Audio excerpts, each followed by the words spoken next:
if you really still trust, I have not seen She-Hulk, but everybody and the dog, cat, and butterfly are complaining about She-Hulk.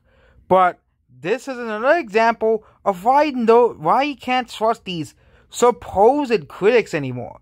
Okay, this is what I've been saying for a while, but for some reason people refuse to see movies like Bullet Train, just because the critics gave it a 50%. Like, who gives a crap about what they think? Okay, I don't give a crap. I know many people who still do, but shows like She-Hulk is gradually waking up people towards the critics. The fact that the creators and Disney and the media can't themselves, if you dislike a movie or show, it's considered review bombing. Only if it's shows they want to protect, the movies they want to protect. Jurassic World Dominion has a 5.8 out of 10. But that's not review bombing. There was no review bombing involved with Jurassic World. There was no review bombing involved with Jurassic World Dominion's low score. But then they'll have the gall to say, oh, but how dare you dislike Great Yell? How dare you dislike She-Hulk? How dare you dislike... Some of these, like, some of them were, a couple of them were pretty ridiculous. Like, of course, the Sonic haters saying how bad Sonic movies were. Then why did they go see a fucking Sonic movie? Or, they're gonna give a Sonic movie a 0 out of 10 even though they refuse to see it because they hate Sonic so much. But Jurassic World Dominion has a similar score to She-Hulk. But no one's talking about review bombing for Jurassic World Dominion. Even it has a 29% on Rotten Tomatoes, but they definitely do not think it deserves 29%. Doesn't point it as bad as Suicide Squad, Batman vs Superman, and Dragon Ball Evolution, which are all far worse movies than Jurassic World Dominion. And a 5.7 on IMDb, which is still higher than She-Hulk. But again, people still trust this.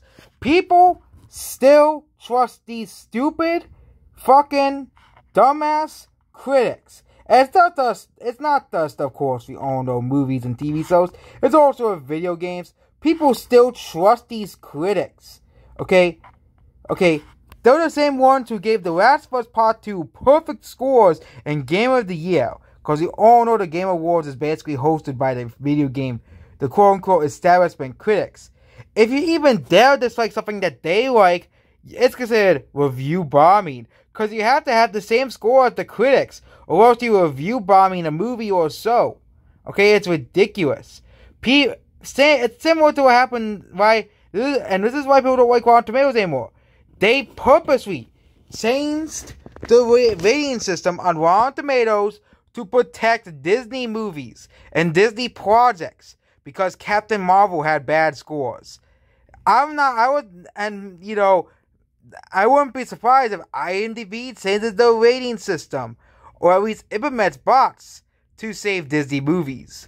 Okay, to implement the save. And again, the reason why people hate these shows is because they're making so many of them.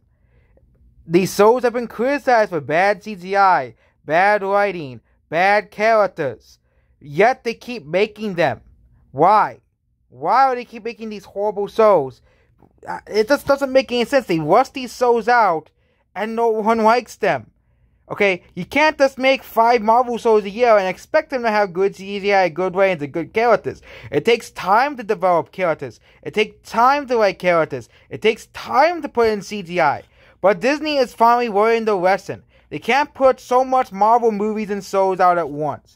People are starting to see the truth. You can't put out so much on a plate and expect everyone to eat it. They're only gonna eat. The people can only take so much.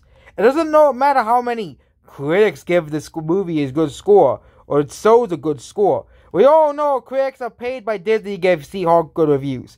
Disney is paying the critics the big bucks to keep the score fresh. Okay, same thing with Doctor Strange. Same thing with Thor Love and Thunder. And the same thing with Ms. Marvel. And the same thing with Moon Knight. All of the Marvel shows and movies somehow have a 70+ score. Okay? Somehow have good scores. They can't have a bad score. I think Thor Love and Thunder has like 60%.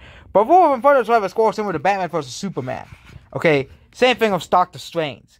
But the fact that Disney is still paying critics to give these movies good scores Because Disney knows if the critics give something good scores, people will like it at the end, right? The critics must be trustworthy, right? Okay? But then stuff that the critics hate, Minions The Rise of Gru, make more money than Thor and Thunder. Okay? Batman made more money than Thor and Thunder. Okay?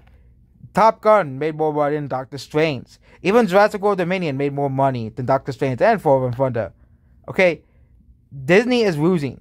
Disney is losing the war. The war for entertainment. Disney is losing. And I wouldn't be surprised if Disney gets broken up in the next 5 years with the rest of these stupid monopolies that sort of own so many companies. Okay? I don't think Disney should own all of this. Disney should not be allowed to have all of this power throughout pop culture.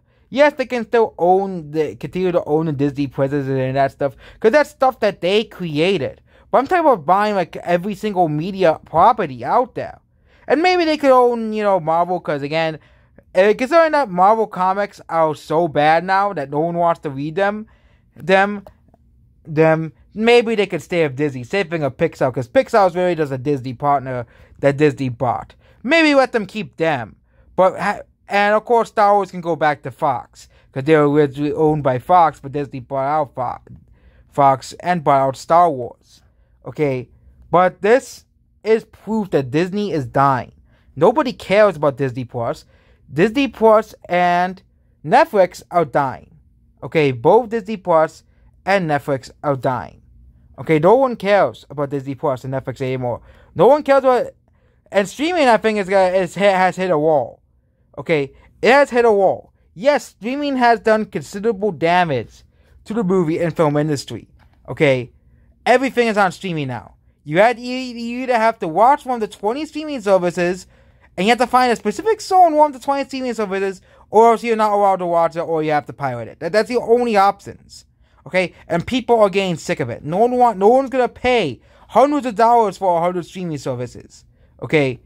You have so many streaming services. Why do we need so many? You only should really need a couple for the major studios, and that's it. You don't need 20 or 50 of them.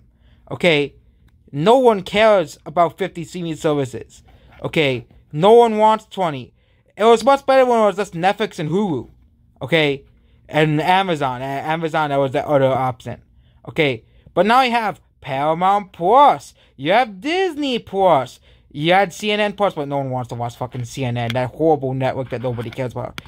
You also had the HBO one that no one cares about. Okay, most of these streaming services were only successful and have so many subscribers because the pandemic came around and people said, oh, "Okay, I'll just stream everything then." Okay, you have like 10 anime streaming services as well. Okay, there's so many streaming services. Okay, you also have Apple TV Plus, where I think you need to have an Apple TV to watch that, which is stupid, but yeah, you have so many streaming services, is what I'm saying. You also have Peacock, okay, you also have like 2 or 3 others that are like no-name streaming services, but yeah, you also have Netflix as well, and yeah, that's basically about this video. So yeah, She-Hulk, I think is just another failure for Disney. It just shows the gradual decline of Disney. Disney's peak was 2019. That was the peak year. That was the peak year in terms of sales. Disney Plus had a very successful launch. Endgame came out. Okay. Toy Story 4 made $1 billion. Frozen 2 made $1 billion. Star Wars The Rise of Skywalker, yes, it was considered a failure compared to the last 2 Star Wars movies, but still made $1 billion. 2 Disney remakes made $1 billion. All 3 of the MCU movies released that year made $1 billion. Okay. And of course, The Mandalorian was one of the most successful TV shows in history. But now what do you have? Nothing. Wet your bombs. Thor and Thunder underperforms the last 4 movies. Doctor Strange can't even hit $1 billion, which was the expectation. No one's watching the Disney Plus shows, and Star Wars is dead, and every Fox release is bombing, and yeah, you really have nothing at this point. Strange World is probably gonna flop, and Avatar 2 is gonna flop. Goodbye.